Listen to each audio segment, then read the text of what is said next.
I have an idea, and I don't know if it's a good one. There's a lot of implications to consider, and I have not mulled through them all. I thought maybe you'd like a chance to throw stones at this idea, see how well it stands up to the scrutiny of others. Please comment below if you have any thoughts on this. Now, rather than going into Iraq and Syria and Libya and so on with cruise missiles and drones raining flaming death on decent people and lunatics alike, how about this? We put together an elite international force of people whose job it is to employ only non-lethal means to quickly and efficiently capture the bad guys, no matter what their religion, Christian, Muslim, Jew, Sikh, Hindu, don't care. Gender and age are of no consequence. From heads of state to street preachers. If you're a vocal religious fundamentalist who's causing problems for other people, you're a target. You take all these people and you put them in a single open population facility from which there is no escape. Perhaps it could be made from a disused sports arena or something, with a few modifications. You feed them regularly with good nutritious food, of course paying no attention to religious dietary restrictions. Provide them with clean water and sanitation and a means for reasonable hygiene, and books. Tons and tons of books.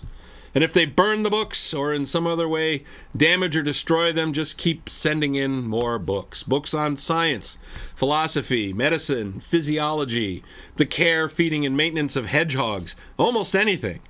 The only books that are off limits are books that make up the core doctrine of any established recognized religion, and any related, clearly derivative works promoting the base text of a religion.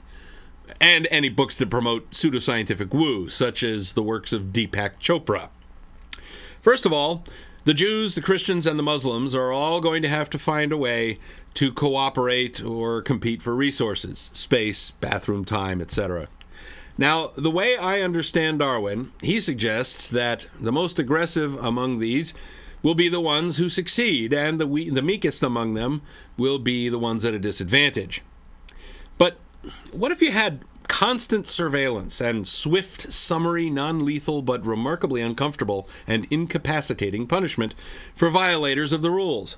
Like the way their gods are supposed to work, but for real.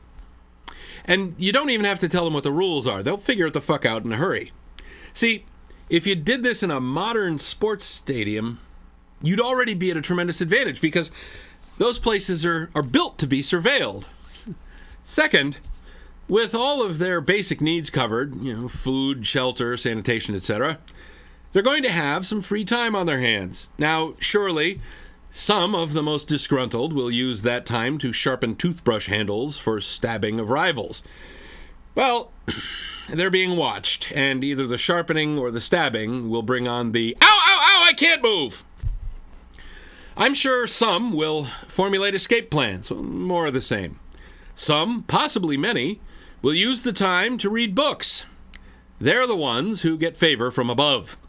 The ones who talk out their differences are the ones who don't get zapped. I wonder how many days it would take before most of the aggressive ones ditch their fundamentalist attitudes and, out of sheer pragmatism, adopt a mode of behavior more in line with modern rational nonviolent discourse and begin to persuade their compatriots that this is much better than being zapped all the time.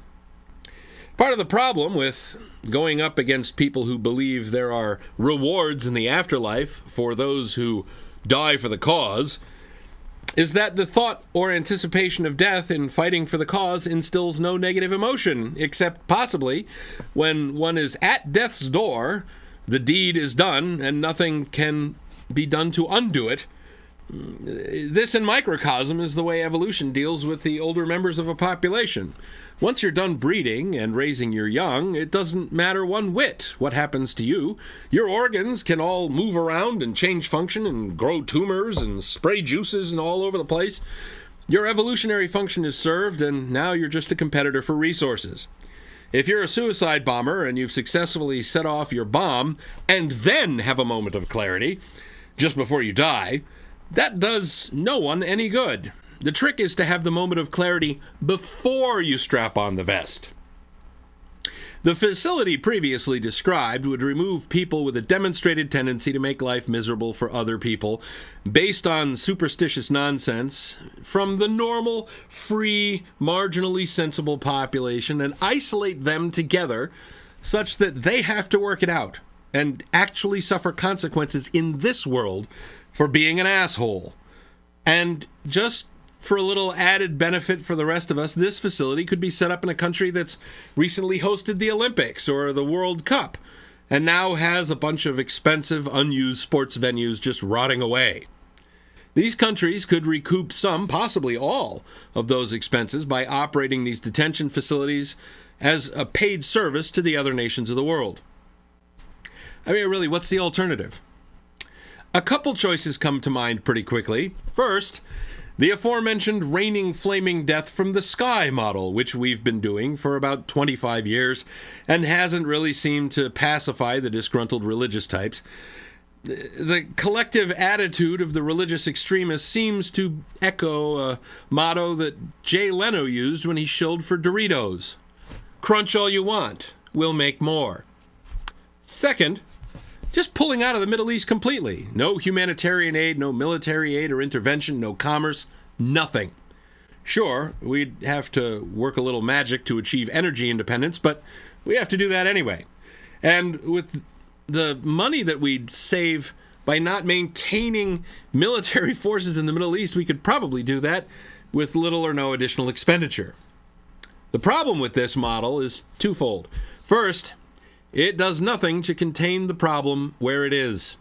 Second, it will likely lead to a humanitarian crisis far worse than what's already going on, with even more refugees fleeing oppressive religiously based regimes and millions of people living in regions far too arid to sustain them without products and technology from the outside world.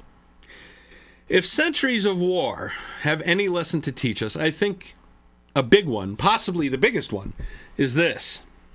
Unless you're committed as a society to doing whatever it takes, literally as a nation, complete the mission or die trying, there's no point in committing to military action. In World War II, the United States committed societally to total war in the face of a serious and potentially existential threat. Then we got to Korea. Vietnam? Grenada, Panama, boring. First Gulf War. Well, we had a very limited goal facing an uncommitted enemy. Comparative cakewalk. The Balkans? Mixed results, not a clear victory. Somalia? Fail. Afghanistan? Fail. Iraq? Fail. You see a trend here? It looks to me like out of all the major military involvements the U.S. has had since, well, let's say since the turn of the last century, the only good outcomes for the United States were when the U.S. faced an existential threat, met it with a unified resolve, applied stupefying effort, delivering to the enemy not just flaming death from above, because we certainly did plenty of that in World War II, but the sense that we could and would overwhelm them. The problem with precision bombings and missile attacks is multifold. A, we look like cowards in their eyes for not facing our enemy. B, 9 times out of 10, these attacks produce collateral damage and foment elevated ill will among the witnesses and relatives of the victims. C, for every bad guy you kill, you bring some number of bad guys in potentia to maturity. D, they appear to fail to demonstrate that we have and are willing to employ relentless, indiscriminate, crushing force to extract their unconditional surrender.